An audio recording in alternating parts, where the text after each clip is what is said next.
యేసుక్రీస్తు నామములో అందరూ కూడా వందనాలు తెలియజేసుకుంటున్నాం. Praise Lord. మనం ఆరాధనాత్మలో ధ్యానం చేస్తాం. బలలో చేసే ముందు మనం పరిశీలన చేసుకుని మొదటి కొరింథీ 11:25 నుంచి 31 దాకా చదువుకున్నాం.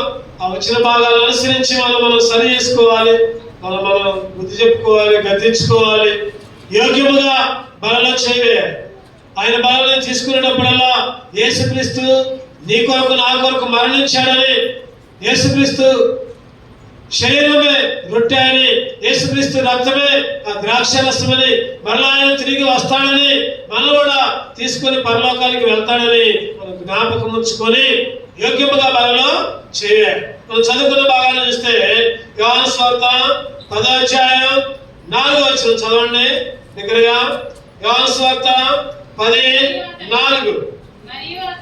మరియు అతడు తన సొంత గొర్రెలన్నిటినీ వెలుపలికి నడిపించినప్పుడల్లా వాటికి ముందుగా నడుచును. గొర్రెలు అతని స్వరమెరుగును కనుక అవి అతన్ని వెంబడించును. ఆయన ముందుగా నడుస్తాడు. ఆయన ఎట్లా నడుస్తాడంటే చెప్పండి, వెలుపలికి విడిపించి ఆయన ముందుగా నడుస్తాడు. గొర్రెలు అతని స్వరమెరుగును కనుక ఏం జరిగిందంటే అవి అతన్ని వెంబడించును. మనం ఆరాధనాత్మలో ధ్యానం చేసిన అంశం ఏంటంటే దేవుడు మనల్ని దేనిలోనికి నడిపించాడు. దేవుడు మనల్ని దేనిలోకి నడిపించాడు. ఇదివరకు ఎక్కడున్నాం, ఇప్పుడు ఎక్కడ ఉన్నాం? 5 విషయాలు ధ్యానం చేశాం. చెప్పండి వల్ల ఒకసారి. ఒకటోది మరణంలో నుండి జీవంలోనికి, రెండోది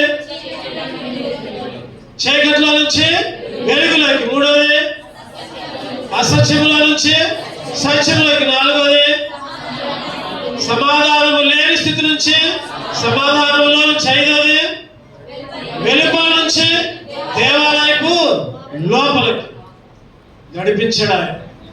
నడిపించిన తర్వాత వెలుపలికి వచ్చాను. ఆయన వెలుపలికి నడిపించి 5 అంతా అనుభవాలు ఇచ్చాడు.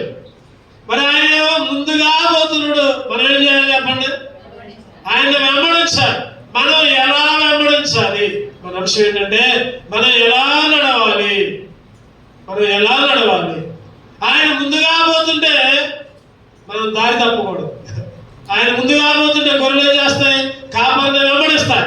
కాపరిని వెంబడించకుండా కొన్ని గొర్రెలు దారి తప్పుతూ ఉంటాయి. దారి తప్పితే ఏం చేస్తాయి చెప్పండి? క్రూర మృగాలు వస్తాయి, వాటిని తింటాయి. తోడేళ్ళు వస్తాయి, లేకపోతే ఇంకా మన భాషలో చెప్పుకోవాలంటే అపవాదం వచ్చింది, మింగిద్ది, పక్క తీసుకోవాలి, నరకానికి పాత్రలుగా చేసి. కానీ మనం ఎలా నడవాలి? క్లుప్తంగా ఒక 5 అంశాలు కూడా మరొక ఒకసారి మనం ధ్యానం చేద్దాం. రెండు పరిశుద్ధ గ్రంథం నుంచి ఆయన ముందుగా నడుస్తుంటే మనం ఎలా నడవాలి? ఎఫెసీయులకు రాసిన పత్రిక 5వ అధ్యాయం 2వ వచనం. ఎఫెసీయులకు రాసిన పత్రిక 5వ అధ్యాయం 2వ వచనం. క్రీస్తు మిమ్మును ప్రేమించి పరిమళ వాసనగా ఉండుటకు మన కొరకు తన్ను తాను దేవునికి అర్పణముగాను బలిగాను అప్పగించుకొనెను. అలాగుననే మీరును ప్రేమ కలిగి నడుచుకొనుడి. చెప్పండి, ఎట్లా నడుచుకోవాలంట? ప్రేమ కలిగి నడుచుకోవాలి. మనం ఎలా నడవాలి? ఎట్లా నడవాలంటే ముందుగా ప్రేమ కలిగి నడుచుకోవాలి. ప్రేమతో ఒకరినొకరు ప్రేమించుకుంటూ, దేవుని ప్రేమించుకుంటూ, దేవుని మందిరాన్ని ప్రేమించుకుంటూ, దేవుని వాక్యాన్ని ప్రేమించుకుంటూ. ఆమోసు 3వ అధ్యాయం 3వ వచనం. ఆమోసు సమ్మతించకుండా ఇద్దరు కూడి నడుతురా అంటే ఒకళ్ళకొకళ్ళు ప్రేమ లేకుండా ఇద్దరు నడుస్తారా అంటే నడవదని చెప్తుంది. అంటే దేవునితో నడిచినప్పుడు సమ్మతించాం, ఒప్పుకున్నాం, ఈ లోకాన్ని విడిచిపెడతామని, లేకపోతే పాత అలవాట్లు విడిచిపెడతామని సమ్మతించి నడుస్తున్నాం. అటువంటిప్పుడు మరలా వెనక్కి వెళ్తున్నాం. మరలా పాత ఆలోచనలు, పాపపు తలంపులు, ప్రేమ కలిగి నడుచుకోవట్లా. మనం అన్నీ ఒప్పుకున్నాం. అయ్యా నీతోనే నడుస్తానయ్యా. బాప్తిసం తీసుకునేటప్పుడు చెప్పండి ఏం చేస్తాం? సంఘం ఎదుట ప్రమాణం చేస్తాం. చెప్పండి, సైతాను దూతల దగ్గర, దేవదూతల దగ్గర, దేవుని ఎదుట, సేవకుల దగ్గర ప్రమాణం చేస్తాం. ప్రమాణం చేస్తామా లేకపోతే అప్పటికప్పుడు బైబిల్కి వస్తామా? ప్రమాణం చేస్తాం ఖచ్చితంగా బాప్తిసం తీసుకునేటప్పుడు. మరి తర్వాత మరలా పాత అలవాట్లు, మరలా పాత ఆలోచనలు వెంబడించాలి. ఆయన వెంబడించాలి. ప్రేమ కలిగి నడుచుకోవాలి. ఎట్లా నడుచుకోవాలంటే ప్రేమ కలిగి నడుచుకోవాలి. రాత్రి చెప్పుకున్నాం మనం సంఘ ప్రార్థనలో. ఒక ఆమె ఏం చేసింది? అతను వెంబడించలా. ఎవరామా? వార్ప వెంబడించలా. కానీ రూత్ అయితే వెంబడించింది. నువ్వెక్కడుంటే అక్కడే. తప్పు మార్గంలో వెంబడిస్తున్నాం మనం. తప్పు మార్గాల్లో నడుస్తున్నాం. తప్పు మార్గాలు ఎప్పేసి ప్రార్థన రాత్రి చెప్పుకున్నాం మనం. అయ్యా కీడు రాకుండా నన్ను తప్పించు. మన కాళ్ళు ఎక్కడికెక్కడికో పోతున్నాయి కానీ దేవుని మందిరంలోకి రాట్లా. తప్పు మార్గాల్లోకి పోతున్నాయి. పనులకు పోతున్నాయి, కాలేజీలకు పోతున్నాయి, లేకపోతే ఇంకా ఊర్లకు పోతున్నాయి, ఫంక్షన్లకు పోతున్నాయి, అన్నిటికి పోతున్నాయి కానీ దేవుని మందిరంలోకి రాట్లా. అయ్యే తప్పు మార్గాలు. నలుగురిని గురించి చెప్పుకున్నాం రాత్రి. చెప్పండి, రాత్రి వచ్చిన వాళ్ళు ఎవరన్నా? ఒకటోది అబ్రహాము తప్పు మార్గంలోకి ఐగుప్తులోకి పోయింది. మళ్ళా తప్పు తెలుసుకోవడానికి వచ్చాడు. రెండవది లోతు తప్పు మార్గం. సొదొమ గొమొర్రా అబ్బా భలేగుంది, మంచిగుంది, నాకు బాగా కనపడుతుంది వెళ్ళాడు. మళ్ళా తప్పు తెలుసుకొని వెనక్కి వచ్చాడు. మూడవది నయోమి, ఎలీమెలెకు, మహలోను, తర్వాత కిలియోను పోయారు. ముగ్గురు చనిపోయారు అక్కడ. తప్పు మార్గంలో పోయారు. రొట్టెలను విడిచిపెట్టి వెళ్ళారు. బెత్లెహేమును విడిచిపెట్టి వెళ్ళారు. నష్టం జరిగింది. మళ్ళా వెనక్కి వచ్చారు. నాలుగోది యోనా తప్పు మార్గం. తార్షీషుకి పోయిండు నినివేకి పొమ్మంటే. ఈరోజు నీ మార్గాలు నా మార్గాలు ఎట్లా ఉన్నాయి? ఈరోజు ఎట్లా నడుస్తున్నాం? దేవుని సన్నిధిని వదిలిపెట్టి చెప్పుకున్నాం. నయోమి వచ్చింది, రొట్టెల ఇల్లు వదిలిపెట్టి వచ్చింది. ఏమనుకుంది చెప్పండి? మోయాబుకి పోతే అక్కడ మంచిగా హాయిగా పనులు జరుగుతున్నాయిలే, ఇక్కడ 10 రూపాయల కూలి వస్తుంది. బెత్లెహేములో మోయాబులోకి పోతే 1000 రూపాయల కూలి వస్తుందని కుటుంబంతో సహా పిల్లగాళ్ళు వేసుకొని పోయింది. ఏం జరిగింది? ఫస్ట్ బాగానే ఉందేమో, నష్టపోయింది. తర్వాత ముగ్గురు చనిపోయారు. చనిపోయిన తర్వాత బుద్ధొచ్చి మళ్ళా ప్రయాణమైంది బెత్లెహేము. ఈరోజు నీ మార్గాలు నా మార్గాలు దేవుని మందిరాన్ని విడిచిపెట్టి దేవుని సన్నిధిని పెట్టి నడిస్తే ముందు బాగానే ఉండొచ్చు, 1 సంవత్సరం బాగానే ఉండొచ్చు, 1 నెల బాగానే ఉండొచ్చు, లేదా 5 సంవత్సరాలు బాగానే ఉండొచ్చు. తర్వాత కీడు, నష్టం, శ్రమ, బాధ. ఈరోజు తప్పు మార్గంలో అటువంటి సమయంలో రూత్ అంటుంది కదా, నువ్వు కూడా బొమ్మ అంటే రూతు ఏమంటుంది? చదవండి అన్నమాట. రూతు గ్రంథం 1వ అధ్యాయం 14వ వచనం. మనం ఎలా నడవాలి? రూతులాగా నడవాలి. అందుకని ఈ మాట చెబుతున్నా. చదవండి రూతు గ్రంథం 1:14.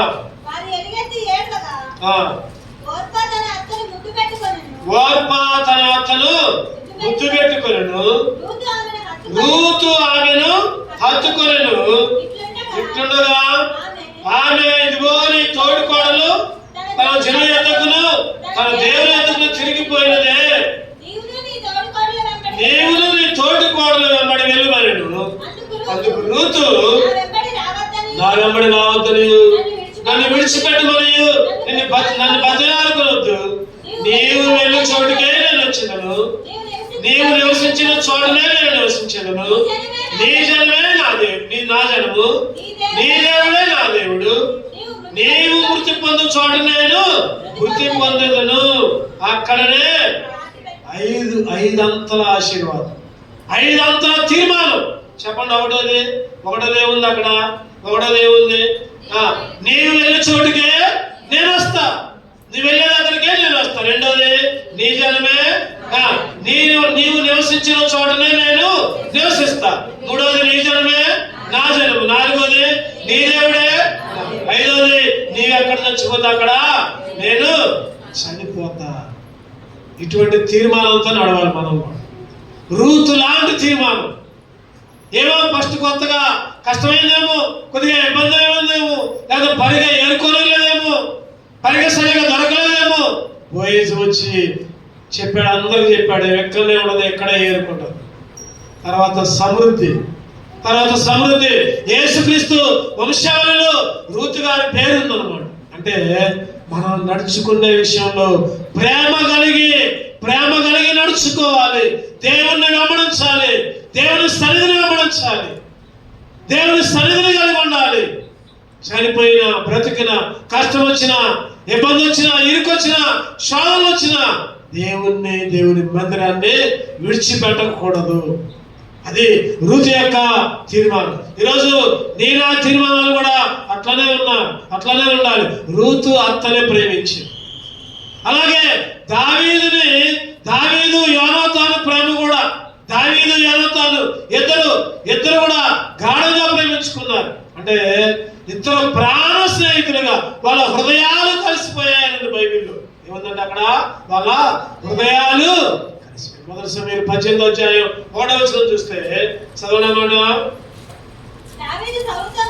మొదటి సమయం 18:1 దావీదు సౌలుతో మాట్లాడు చాలించినప్పుడు యోనాతాను హృదయము దావీదు హృదయముతో కలిసిపోయాను. ఈరోజు మన హృదయాలు దేవునితో కలిసిపోవాలి, మందిరంతో కలిసిపోవాలి, దేవుని సేవకులతో కలిసిపోవాలి, తోటి విశ్వాసులతో కలిసిపోవాలి. అది ప్రేమ కలిగి నడుచుకోవడం అంటే. దేవునితో కలిసిపోయే హృదయం, దేవుని మందిరముతో కలిసిపోయే హృదయం. దావీదు యోనాతాను ఇద్దరు హృదయాలంట ఎట్లా ఉన్నాయి? కలిసిపోయాయి. అదే మొదటి సమూయేలు 20వ అధ్యాయం 17వ వచనం కూడా అన్నమాట. 20:17 యోనాతాను దావీదుని తన ప్రాణ స్నేహితులుగా ప్రేమించిన కనుక ఆ ప్రేమను బట్టి దావీదు చేత మరలా ప్రమాణము. ప్రాణ స్నేహితుడు చూడండి ఎంత గొప్ప అనుభవం. దావీదు యోనాతాను, రూతు నయోమి అత్త కోడలు ప్రాణ స్నేహితులు. అక్కడ ఈరోజు మన కుటుంబం అంతా కలిసిపోవాలి. అత్త కోడలు, లేకపోతే మామ అల్లుళ్ళు, లేకపోతే తల్లి కుమార్తెలు, తండ్రి కుమారులు, కుటుంబం అంతా భార్యాభర్తలు కలిసిపోయే అనుభవం. ఈరోజు ఎప్పుడైతే ప్రేమ కలిగి నడుచుకుంటామో అప్పుడే దేవుని వెంబడించినట్టు, అప్పుడే దేవుని సన్నిధిలో మనం ఉన్నట్టు, అప్పుడే పరలోక రాజ్యానికి వారసులుగా ఉంటాం. ప్రేమ కలిగి. ఆ రోజంట నెహెమ్యా గారు ఆ మందిరాన్ని కడుతుంటే అందరూ ఎడంగా పోయారు. చదువుతారండి అన్నమాట. చదువుతారండి. నెహెమ్యా 4వ అధ్యాయం 19వ వచనం. నెహెమ్యా 4వ అధ్యాయం 19వ వచనం. అప్పుడు నేను ప్రధానులతోనూ అధికారులతోనూ మిగిలిన వారితో ఇట్లాంటి పని మిక్కిలి గొప్పది. మనము గోడ మీద ఒకరొకరికి చాలా ఎడమగా ఉన్నాము. ఎట్లా ఉన్నామంట? ఎడమగా ఉన్నాము. ఆ రోజు నెహెమ్యా గారు చెప్తున్నారు, మనం గోడ మీద చాలా ఎడమగా ఉన్నాం. ఈరోజు మనం ఎట్లా ఉన్నాం? ఈ పని గొప్పది, దేవుని పని గొప్పది. దేవుని మందిరాన్ని కట్టే విషయంలో, మందిర పనుల్లో, మందిరంలో ఆదివారం రోజు ఆరాధన విషయంలో గొప్ప పని. ఈ పని గొప్పది. ఆ రోజు అంట ఎట్లా ఉన్నారు వాళ్ళు? గోడ మీద ఒకరొకరికి చాలా, మామూలు కాదు, ఎడమని రాయాలి అక్కడ. ఎట్లా ఉంది? చాలా ఎడమ. ఈరోజు మందిరానికి చాలా ఎడమగా జీవిస్తున్నావేమో నువ్వు. కూడికలకి ఎడమగా జీవిస్తున్నావేమో, చాలా ఎడమైపోయిందేమో. ఒకప్పుడేమో దగ్గరగా ఉన్నావేమో, ఒకప్పుడు ఆదివారం, శనివారం, బుధవారం చాలా దగ్గరగా ఉన్నావేమో, కానీ ఇప్పుడు చాలా ఎడమగా ఉన్నావేమో. జాగ్రత్త. ప్రేమ కలిగి నడుచుకోవాలి. ప్రేమ కలిగి నడుచుకోవాలి. సహోదర ప్రేమ మీలో నిలవనీయుడి అని హెబ్రీయులకు రాసిన పత్రిక 13వ అధ్యాయం 1వ వచనంలో సహోదర ప్రేమ మీలో మీరు ఎడమగా ఉంటున్నారు, ఒకరికొకరు కలిసిపోట్లా, ఒకరి హృదయాలు ఒకళ్ళు కలవట్లా. దేవుణ్ణి కనబడని స్నేహితుడిని ప్రేమించకపోతే, కనబడని పక్క విశ్వాసనే ప్రేమించకపోతే, కనబడని దేవుణ్ణి ఎట్లా ప్రేమిస్తామని బైబిల్. ఈరోజు ప్రతి విషయంలో కూడా ఎట్లా ఉండాలంటే ప్రేమ కలిగి నడుచుకోవాలి. యోహాను సువార్త 15:9 చదవండి ఒక మాట. తండ్రి ఎలాగ ప్రేమించాడు మనల్ని. 15:9 తండ్రి నన్ను ఎలాగ ప్రేమించును, నేను మిమ్మల్ని అలాగే ప్రేమించుకుని నా ప్రేమ యందు నిలిచి. నా ప్రేమ యందు ఏం చేయాలి? నిలవాలి. ఆయన ప్రేమలో నిలవాలి. ఆ ప్రేమలో నిలవాలంటే చెప్పండి ఏం చేయాలి? మందిరాన్ని విడిచిపెట్టకుండా ఉండాలి. మందిరాన్ని విడిచిపెట్టకుండా ఉండాలి. మందిరంలో ప్రార్థన యందు, సహవాసమందు, చెప్పండి సహవాసమందు, ప్రార్థన యందు, రొట్టె విరుచుట యందు, ప్రార్థన చేయుట యందు. ఏ మాట ముఖ్యమైన మాట గుర్తుపెట్టుకోండి. ప్రార్థన చేయుట యందు, సహవాసములు, రొట్టె విరుచటములు ఎడతెగక ప్రార్థన చేయటంలో కలవలేకపోతున్నాము. ప్రార్థన చేయడంలో కలిసి ప్రార్థన చేయలేకపోతున్నాం. అందుకే చాలా ఇబ్బందులు ఎదుర్కొంటున్నాం. అందుకే ఎన్నో అవమానాలు. ప్రేమ కలిగి నడుచుకోవాలి. ఒకటిగా చెప్పండి ఎట్లా నడవాలి? ప్రేమ కలిగి నడవాలి. రెండో చూద్దామండి, మనం ఎలా నడవాలి? మొదటిగా ప్రేమ కలిగి నడుచుకోవాలి. రెండోది గలతీయులకు రాసిన పత్రిక 5వ అధ్యాయం 16వ వచనం. గలతీయులకు రాసిన పత్రిక 5:16 నేను చెప్పునదేమనగా ఆత్మానుసారముగా నడుచుకునుడే, అప్పుడు మీరు శరీరేచ్ఛను నెరవేర్చరు. ఆత్మానుసారంగా నేను గ్రూపులో పెట్టా, రెఫరెన్స్లు కూడా పెట్టా. మనం దేవుడు మనల్ని ఎందులోకి నడిపించాడు, మనం ఎలా నడవాలి టాపిక్ తో రెఫరెన్స్తో సహా పెట్టి ఎట్లా నడవాలి చెప్పండి. రెండోదిగా ఆత్మానుసారంగా, శరీరానుసారంగా కాదు. శరీరానుసారంగా కాదు. ఎట్లా నడవాలి? ఆత్మానుసారంగా. ఒక వ్యక్తి నడిచాడంట ఆత్మానుసారం. ఆత్మ అంట ఎత్తుకొని పోయిందంట. చెప్పండి ఎవరినో చెప్పండి. ఎవరిని ఆత్మ ఎత్తుకొని పోయింది? ఏస్కేలు 3వ అధ్యాయం. ఏస్కేలు 3వ అధ్యాయం. 12వ అధ్యాయం 12వ వచనం చదవండి. ఏస్కేలు 3:12 అంతలో ఆత్మ నన్ను ఎత్తుకొని పోగా యెహోవా ప్రభావమునకు స్తోత్రము కలుగును గాక అని శబ్దమొకటి ఆయన ఉన్న స్థలం నుండి ఆర్భాటముతో నా వెనుక పలుకుడు నేను వింటిని. ఎవరు ఎత్తుకొని పోయారంట? చెప్పాలి. ఎవరు ఎత్తుకొని పోయారు? ఆత్మ ఎత్తుకొని పోగా. చాలా మందిని సైతాను గాడు ఎత్తుకొని పోతాడు. ఎవరు ఎత్తుకొని పోయేది? సైతాను. మందిరానికి రానియకుండా ఇంకొక దగ్గరికి ఎత్తుకొని పోతాడు. దేవుని ఆత్మ మందిరానికి ఎత్తుకొని వచ్చింది, సైతాన్ ఆత్మ మందిరానికి వెలుపడికి తీసుకొని పోతుంది. ఆత్మానుసారముగా నడుచుకోవాలి. ఆత్మ ఎత్తుకొని పోయిందండి. ఎక్కడికంట చదవండి. అదే ఏస్కేలు 44:5 వచ్చింది. అదే ఏస్కేలు 44:5 యెహోవా నాకు సెలవిచ్చినదేమనగా నరపుత్రుడా, యెహోవా మందిరమును గూర్చిన కట్టడలన్నిటినీ విధులన్నిటిని నేను నీకు తెలియజేస్తున్నాను. నీవు మనస్సు నిలుపుకొని ఆ సంగతులన్నిటిని చూచి చెవిని పెట్టుము. మరియు పరిశుద్ధ స్థలములో నుండి పో మార్గములన్నిటి ద్వారా మందిరము లోపలికి వచ్చిన గురించి యోచింపు. మందిరములోనికి రావడం గురించి ఆలోచించు. ఎప్పుడు బయట ఆలోచన కాదు. ఎప్పుడు ఎక్కడికి పోదామా ఆలోచన కాదు. ఏదంట ఇక్కడ ఉంది, మందిరము లోపలికి వచ్చిన గురించి యోచించు. ఆత్మ, దేవుని ఆత్మ మందిరములోనికి నడిపించింది. దేవుని ఆత్మ పరిశుద్ధ స్థలంలోనికి నడిపించింది. శరీరం చెప్పండి, శరీరం బయటికి, లోకంలోకి దూరంగా, ఇంక దానికో ఈరోజు ఆత్మానుసారంగా నడవాలి. ఆత్మానుసారంగా నడవాలి. శరీరానుసారంగా నడిస్తే ఇందాక చెప్పుకున్నాం నలుగురిని అబ్రహాము ఐగుప్తుకు పోయాడు శరీరానుసారంగా. అయ్యో కరువు వచ్చిందే, ఇక నేను ఉండలేనే, నేను ఐగుప్తులో పోతే హాయిగా ఉంటాను అనుకొని పోయాడు. చాలా నష్టాన్ని కూడగట్టుకున్నాడు. లోతు సొదొమ గొమొర్రాకు పోయాడు. సొదొమ గొమొర్రా చూడటానికి మంచిగా ఉంది, యెహోవా తోటలాగా ఉంది. నష్టం కాలిపోయిన చివరికి. ఈరోజు మనకి ఇబ్బందులు ఇరుకులు కష్టాలు ఉన్నాయని శరీరానుసారంగా పోతే నష్టమే వచ్చింది. శరీరానుసారంగా తినడానికి ఏమీ లేదు వాళ్ళకి.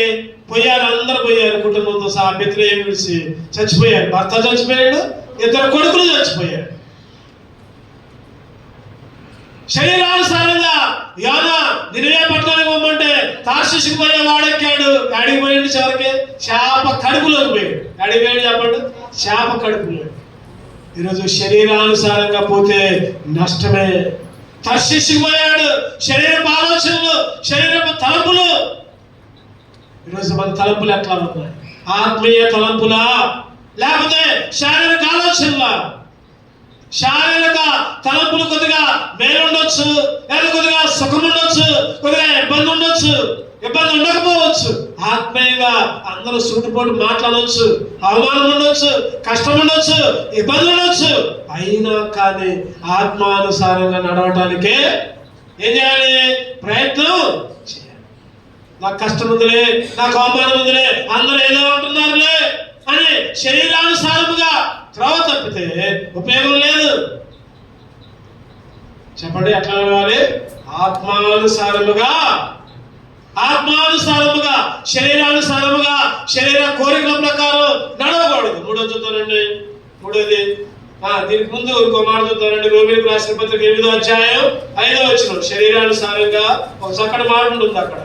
రోమీయులకు రాసిన పత్రిక 8:5 శరీరానుసారులు శరీర విషయముల మీద మనస్సునుతురు, ఆత్మానుసారులు ఆత్మ విషయముల మీద మనస్సునుతురు. శరీరానుసారమైన మనస్సు మరణం, ఆత్మానుసారమైన మనస్సు జీవం, సమాధానం. చక్కటి మాట. శరీరానుసారం చెప్పండి, శరీర విషయాల మీదనే చెప్పండి. శరీర విషయాలంటే ఏమి తిందుమా, ఏమి తాగుదమా, ఏమి ధరించు, పైన వాటినే వెతకండి. అది ఆత్మ సంబంధం. ఆత్మీయంగా ఆలోచిస్తే పైన వాటినే వెతుకుతా ఉంటారు.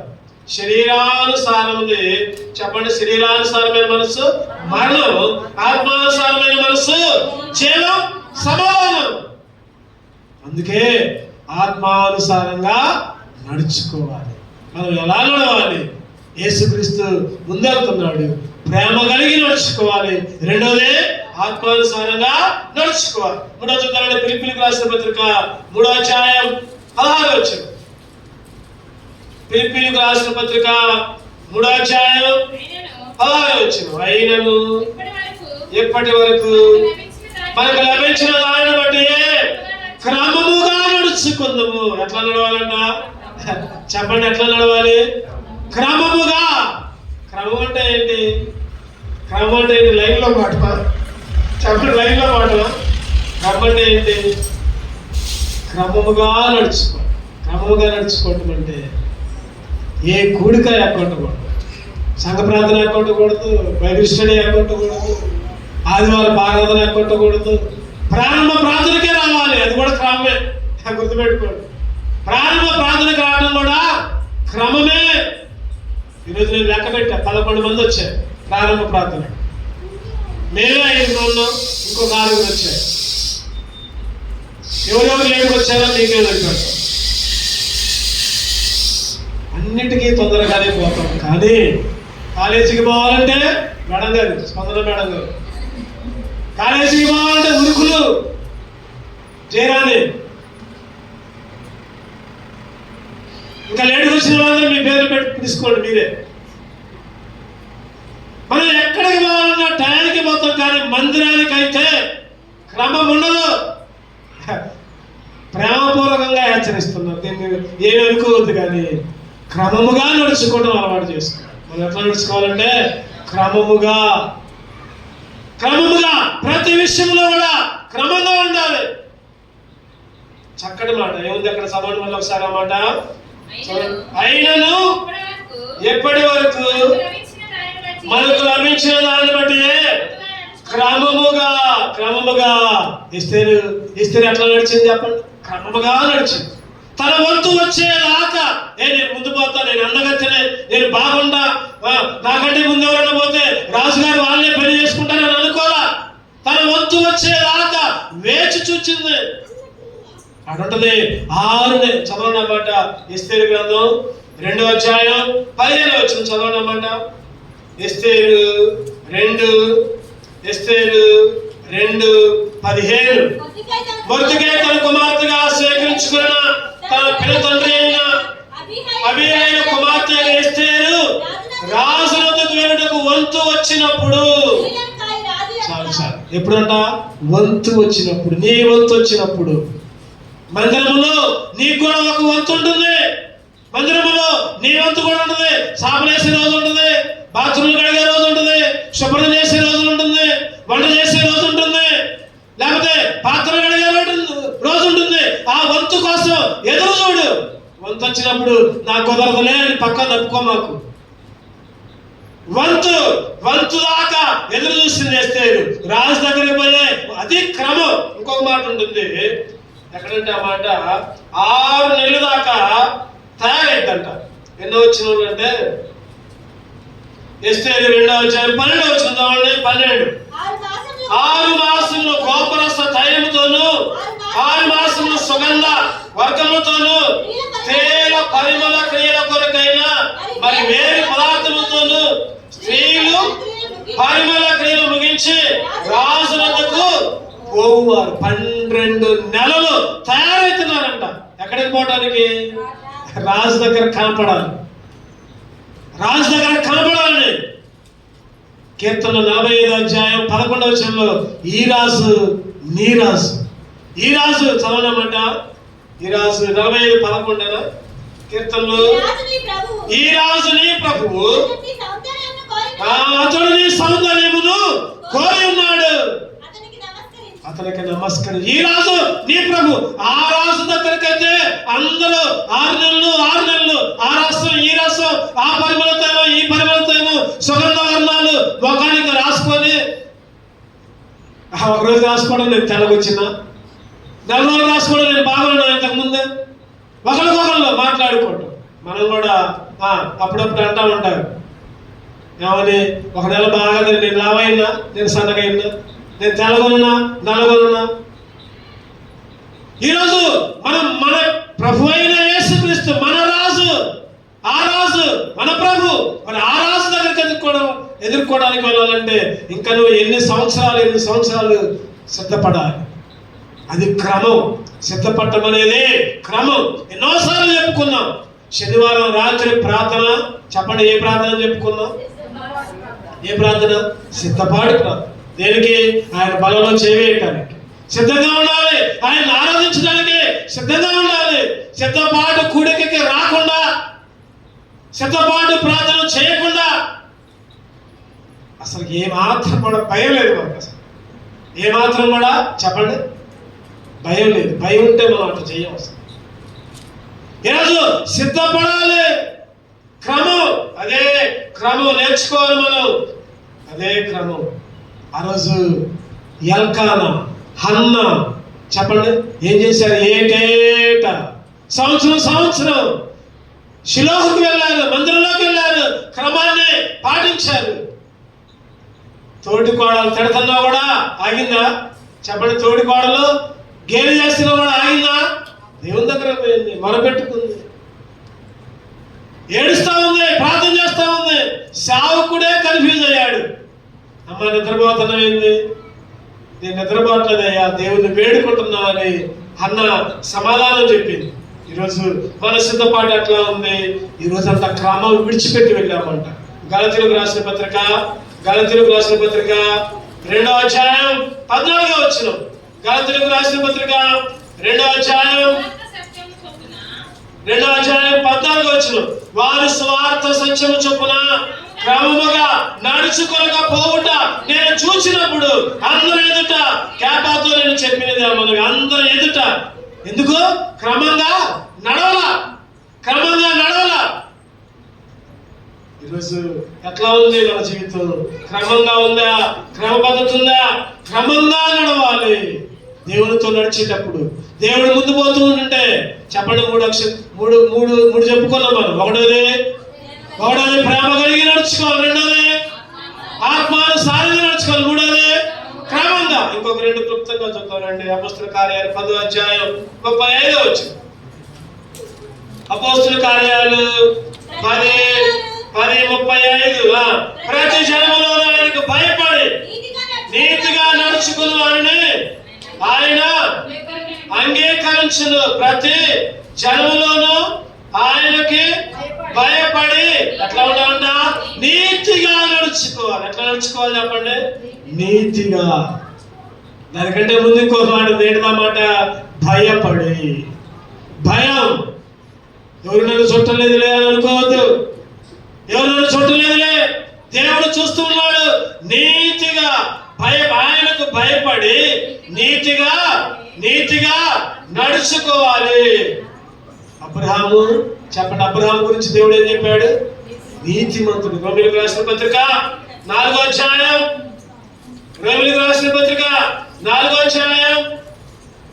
3వ వచనం. లేఖనమేమి చెప్పుచున్నది? అబ్రహాము దేవుని నమ్మెను, అది అతనికి నీతిగా ఎంచబడెను. నీతిగా చెప్పండి, నీతిగా నడవాలి. ఉగ్రత నుంచి తప్పించుకోవాలంటే, అపాయం నుంచి తప్పించుకోవాలంటే, శ్రమలు, శోధనలు, ఇబ్బందులు, ఇరుకులు తప్పించుకోవాలంటే జెఫన్యా 2వ అధ్యాయం 3వ వచనం. జెఫన్యా చెప్పండి, దేని తర్వాత జెఫన్యా దేని తర్వాత? హబక్కూకు. యోనా, మీకా, నహూము, హబక్కూకు. Page number 773. 2వ అధ్యాయం 3వ వచనం చదవండి.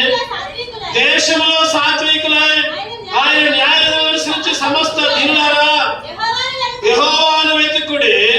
మీరు వెనక్కి వెళ్ళగలవారై నీతిని అనుసరించిన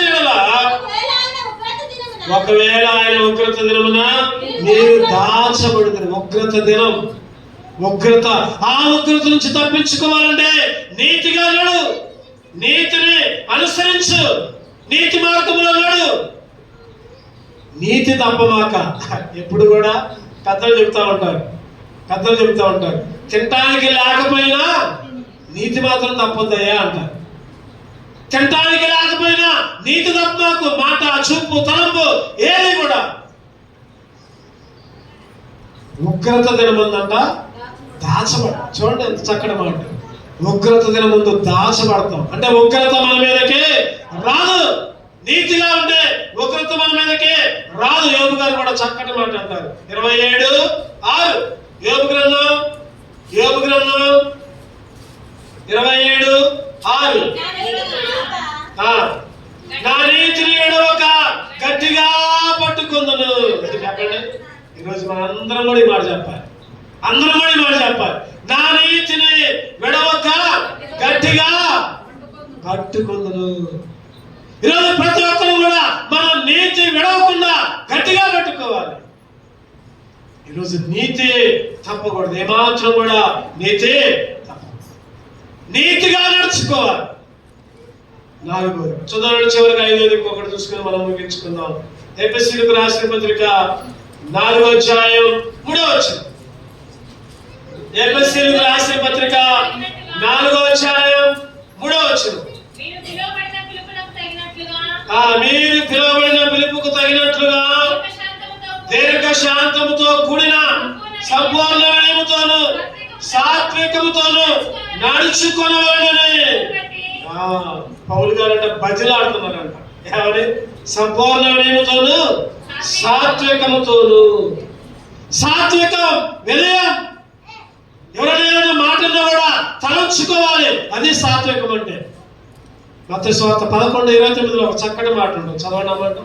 మత్తయి సువార్త 11:29. నేను సాత్వికుడును, దీన మనస్సు గలవాడును కనుక మీ మీద నా కాడి ఎత్తుకుని నా యొద్ద నేర్చుకునుడి, అప్పుడు మీ ప్రాణములకు విశ్రాంతి.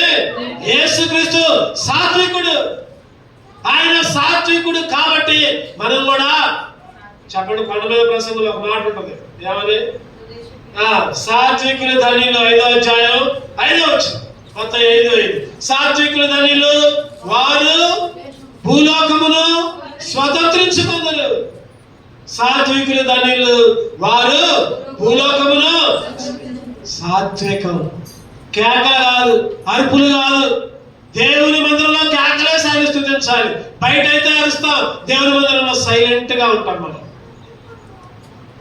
ఈరోజు కేకలు వేసే పరిస్థితి రాకూడదు, సాత్వికంగా ఉండాలి. యెషయా 42:2 చదవండి ఒక మాట. యెషయా 42:2. అతడు కేకలు వేయడు, అరవడు, తన కంఠస్వరం వీధిలో. మన కంఠస్వరం బజార్లో వినపడకూడదంట. చూడండి ఎట్లా ఉంది. కేకలు వేయడు, అరవడు. ఇటువంటి స్వభావాలు కూడా మన దగ్గర. కేకలు వేయకూడదు, అరవకూడదు, మన గొంతు బజార్లో వినపడకూడదు. అది సాత్వికం అంటే. సాత్వికం కలిగి ఉండాలి. బైబిల్లో ఒక ఆయన సాత్వికంగా ఉన్నాడు. చెప్పండి ఎవరాయన? వాళ్ళక్క వాళ్ళన్న ఎన్నో మాట్లాడినారు. నువ్వు ఆ అమ్మాయిని పెళ్లి చేసుకునేదిరా, ఈ అమ్మాయిని పెళ్లి చేసుకునేదిరా, నల్లటి అమ్మాయిని, అనిల్ని, కూసిరేశ్వ అమ్మాయిని. చెప్పండి ఎవరున్నారు ఈ మాటలు? మోషే మాత్రం ఒక మాట అనలా, నువ్వేది నాకు చెప్పేది, నా ఇష్టం వచ్చినట్టు పెళ్లి చేసుకుంటా, నువ్వే నాకు చెప్పక్కర్లా. ఈ రోజైతే అంతే అంటున్నాడు. ఈ రోజైతే యవనస్తులు జాగ్రత్త, మీ తల్లి మాట తండ్రి మాట వినండి, లోబడండి, దేవునికి లోబడండి, దేవుని మాట ఎదిరించొద్దు. మీ తల్లి మాట తండ్రి మాట వినండి. ఈరోజు చెడిపోయిన లోకం. మొన్న మధ్యన ఒక న్యూస్, ఒక అమ్మాయి అంట వాళ్ళ అమ్మనే చంపిందంట. వాళ్ళ అమ్మంట, ఎందుకమ్మా ఆ అబ్బాయితో మాట్లాడుతున్నావు, ఎందుకు ఫోన్ చేస్తున్నావు, ఎందుకు పిలుస్తున్నావు, మాట్లాడుకోవద్దు మీరు చెబితే ఏం చేసింది ఆ అమ్మాయి? ఏం చేసింది? వాడికి ఫోన్ చేసి ఇద్దరు కలిసి వాళ్ళ అమ్మనే చంపారు. చూడండి ఎంత ఘోరం. చెడిపోయిన లోకం, పడైపోయిన లోకం. ఓ యవనస్తురా, చెడిపోవాలంటే ఎన్నో మార్గాలు ఉన్నాయి. దేవుని మందిరంలో జాగ్రత్తగా ఉండండి. దేవుని మందిరంలో ఈరోజు ప్రేమ, పెళ్లి ఇదంతా మాయ అనుకోవచ్చు. అబ్బా నేను ఆ అమ్మాయిని ప్రేమించా, లేదా ఆ అబ్బాయిని ప్రేమించా, నేను చచ్చిపోయినా సరే ఆ అమ్మాయిని పెళ్లి చేసుకుంటా అని అనుకుంటున్నావేమో. అటువంటి అన్ని నిన్ను నాశనానికి నడిపిస్తాయి. అటువంటి ఉచ్చులో పడద్దు. అదంట సైతాను విసిరే వల. ఆ వలలో పడవద్దు, జాగ్రత్త. తాత్కాలికంగా మంచిగా ఉండొచ్చు, 1 సంవత్సరం బాగుండొచ్చు, 1 నెల లేదా 2 నెలలు, 3 నెలలు, తర్వాత అంత అయోమయం, చివరికి ఆత్మహత్యే గతి. జాగ్రత్త. మోషేతో అంటున్నారు, దేవుడు నా మాటలు. ఏమొచ్చింది చెప్పండి? ఏమొచ్చింది? నా సేవకున్నా మీరు అంటారా? అసలు మీకు భయం లేదా? వెంటనే మిరియామికి ఏమొచ్చింది చెప్పండి? తెల్లటి పొడ, తెల్లటి కుష్టు. గుర్తుపెట్టుకోండి, విశ్వాసులకి రక్షింపబడి ఎదిరిస్తే, దేవునికి విరోధంగా ఉంటే తెల్లటి కుష్టు వచ్చింది. రక్షణ లేకపోతే నల్లటి కుష్టు వచ్చింది. రక్షించబడితే మిరియాము తెల్లటి కుష్టు. సంఖ్యాకాండం చదవనమాట 12వ అధ్యాయం. సంఖ్యాకాండం 12వ అధ్యాయం 10వ వచనం, 10వ వచనం చదవండి. మేఘము నా ప్రత్యక్ష గుడారం మీద నుండి ఎత్తబడెను. అప్పుడు మిరియాము హేమము అంటే తెల్లని కుష్టు గలదా. జాగ్రత్త, తెల్లటి కుష్టు. వ్యతిరేకంగా జీవిస్తున్నావేమో, జాగ్రత్త. ఇక్కడ 8వ వచనంలో ఒక మాట ఉంటుంది, ఏమనంటే, కాబట్టి నా సేవకుడైన మోషేకు విరోధముగా మాట్లాడుటకు మీరు ఎలా భయపడలేదు, మీరు ఎలా భయపడలేదు. ఈరోజు మనం సేవకులకు వ్యతిరేకంగా మాట్లాడుతున్నాం, విశ్వాసులకు వ్యతిరేకంగా మాట్లాడుతున్నాం. పలానా సేవకుడు, పలానా సేవకుడు, పలానా సేవకుడు, వాళ్ళెట్ట వాళ్ళ పిల్లలెట్ట, వాళ్ళ కుటుంబం ఎట్లా. జాగ్రత్త, భయపడాలి. దేవుడే చూసుకుంటాడు. ఏదన్నా ఇబ్బంది ఉంటే, సేవకుడి దగ్గర తప్పు ఉంటే ఎవరు చూసుకుంటారు చెప్పండి? మీరు కాదు మాట్లాడేది, మీరు కాదు అనేది, దేవుడే చూసుకుంటాడు. దేవుడే సరైన శిక్ష వేస్తాడు. దేవుడికి అప్పు చెప్పండి. అంతేగాని పక్కకు పోయి గురుక్కోవటం, వాళ్ళ దగ్గర ఆ మాటలు, వీళ్ళ దగ్గర ఈ మాటలు, ఓ ఆయనట్ట ఆమెట్ట ఏనట్ట. అందుకని అక్కడ ఒక చక్కటి మాట ఉంది, ఏముంది? యెహోవా కాబట్టి, చదవండి మాట, కాబట్టి నా సేవకుడైన మోషేకు విరోధముగా మాట్లాడకు మీరు ఎలా భయపడలేదు. ఎందుకు భయపడలేదు? ఏమాత్రం కూడా భయం లేదా మీకు? మీరు ఎట్లా పడితే అట్లా మాట్లాడుతున్నారు. వెంటనే కుష్టు.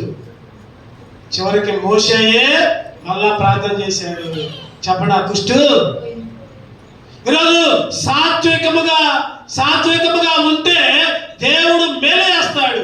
సాత్వికంగా లేకపోతే దేవుడు పట్టించుకోడు. నువ్వు కూడా అందరిలాగా కేకలేసి అరుచుకుంటా బజార్లో ఇష్టం వచ్చినట్టు చేస్తే దేవుడు పోనీలే, వాళ్ళే చూసుకుంటారు కదా, నాకెందుకులే అని అనుకుంటాడు.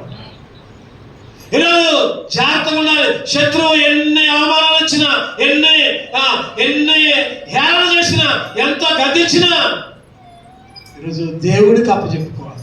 సాత్వికముగా ఉండాలి. సాత్వికంగా 15వ అధ్యాయం సామెతలు 4 వచ్చిన చివరిగా చూసుకున్నారండి. 15:4 సామెతలు 15:4 సాత్వికమైన నాలుక జీవ వృక్షం. ఏ నాలుకంట చెప్పండి? ఈరోజు నీ నాలుక అట్లా ఉంది. సాత్వికమైన నాలుక జీవ వృక్షం. జీవం కావాలని కోరుకుంటున్నావా? సాత్వికంగా ఉండు. నీ నాలుక, నీ మాట నీ అదుపులో పెట్టుకో. చెప్పండి, ఎట్లా నడుచుకోవాలి? 5 అంతల ఆశీర్వాదాలు, 5 రకాలుగా. ఒకటోది ప్రేమ కలిగి నడుచుకోవాలి. ప్రేమ, దేవుణ్ణి ప్రేమించాలి. బాప్తిసం తీసుకున్న కథలో బాగా ప్రేమిస్తాం దేవుణ్ణి, దేవుని మందిరాన్ని. అన్నీ ఒక ఆయన కొత్తగా పెళ్లి చేసుకున్నాంట. భార్య వచ్చిందంట.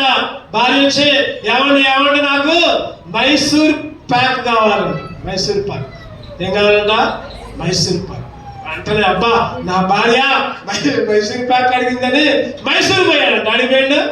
చెప్పండి, మైసూర్ పోయాడు. ఎంతసేపటికి ఇంట్లోకి రాట్లా. రాత్రి అయింది, తెల్లారైంది. అత్తొచ్చి కోడలు, ఏమమ్మా మా అబ్బాయిని అడిగి పంపించినావమ్మా?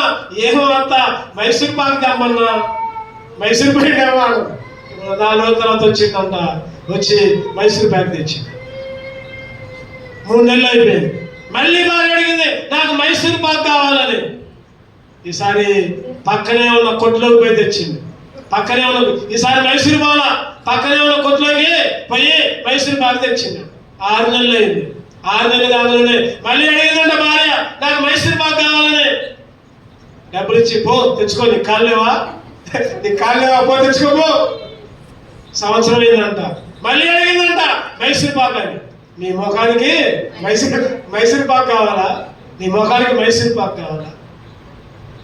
అట్లా ఉండకూడదు. దేవుని సన్నిధిలో కొత్తలో ఎట్లా ఉంటాము, కొత్తలో ఎలాగా ప్రేమిస్తాము, దేవుని ఎలా ప్రేమిస్తాము, దేవుని సన్నిధిని ఎలా ప్రేమిస్తాము, దేవుని వాక్యాన్ని ఎలా ప్రేమిస్తాము, చనిపోయేదాకా అదే ప్రేమ కలిగి ఉండాలి. మధ్యలో కొంతమంది అయితే ఫస్ట్ లో బాగా ప్రార్థనకు వస్తారు, తర్వాత ప్రార్థనలే కొడతారు, ఆదివారాలే కొడతారు. ఈరోజు మొదటిగా చెప్పండి, ఎట్లా నడుచుకోవాలి? ప్రేమ కలిగి. రెండవదిగా ఆత్మానుసారంగా. మూడవదిగా క్రమముగా. నాలుగవదిగా నీతిగా. ఐదవదిగా సాత్విక. ఈ విధంగా నడిస్తే యేసుతో పాటు పరలోకంలో ఉంటాం, దేవుణ్ణి స్తుతిస్తాం. అటువంటి భాగ్యాన్ని దేవుడు మనకే అనుగ్రహించునుగా. 2 కళ్ళు మూసుకుందాం. ఒక్కసారి మనమే సరి చేసుకుందాం.